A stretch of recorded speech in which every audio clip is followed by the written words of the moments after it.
ஒரு முறை சிவன் பூலோகம் சென்று மக்கள் எப்படி வாழ்கின்றார்கள் என்று பார்ப்பதற்காக பூலோகத்தை நோக்கி சாதாரண பக்தர் போல் புறப்பட்டார்.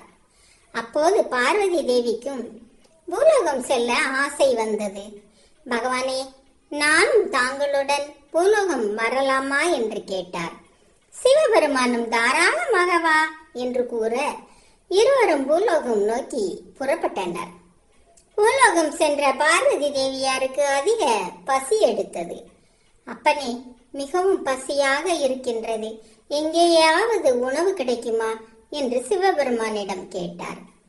சிவபெருமானும் அப்படியே ஒரு வீட்டிற்கு அழைத்து சென்றார். அங்கு சென்று, அம்மா, எங்களுக்கு அதிக பசியாக இருக்கின்றது, உண்ணுவதற்கு ஏதாவது கிடைக்குமா அம்மா என்று கேட்டார்.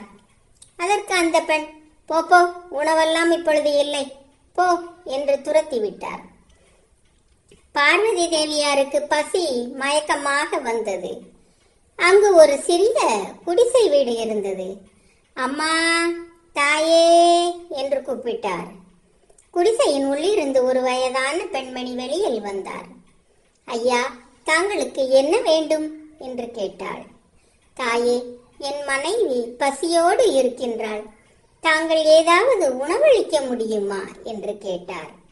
மானிட வடிவில் இருந்த சிவபெருமான் அந்த வயதான அம்மா, இதோ உணவளிக்கின்றேன் என்று கூறி பக்கத்தில் வீட்டில் சென்று அரிசி பருப்பு வாங்கி வந்து சுவையான உணவை சமைத்து பரிமாறினாள். சமைத்ததில் கொஞ்சம் உணவு மீதியானது. ஐயா, கொஞ்சம் உணவு மீதியாகிவிட்டது, எனக்கு குழந்தைகள் யாரும் கிடையாது, தயவு செய்து இந்த உணவை தாங்களே வைத்துக் கொள்ளுங்கள் என்று உணவை எல்லாம் கொடுத்து விட்டாள் அந்த முதிய பெண்மணி.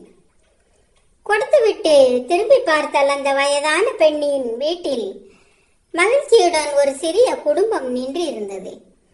பாசத்துடன் பாட்டி என்று குழந்தைகள் ஓடி வந்தன. மானிட உருவத்திலிருந்து மாறி சிவபெருமானும் பார்வதியும் தெய்வமாய் காட்சி அளித்தனர். பகவானே, நான் இருப்பது ஒரு சிறிய குடிசை வீடு, இந்த வீட்டில் எல்லோரும் தங்க முடியாது என்றாள் அந்த பெண்மணி. உடனே சிவன் ஒரு பெரிய அழகான வீட்டையும் கொடுத்து தன் தரிசனத்தையும் அந்த ஏழைக்கு வழங்கி அங்கிருந்து மறைந்தார் சிவன். சிவபக்தையான அந்த முதிய பெண்மணி பேரன் பேத்திகளுடன் சந்தோஷமான வாழ்க்கையை துவங்கினார்.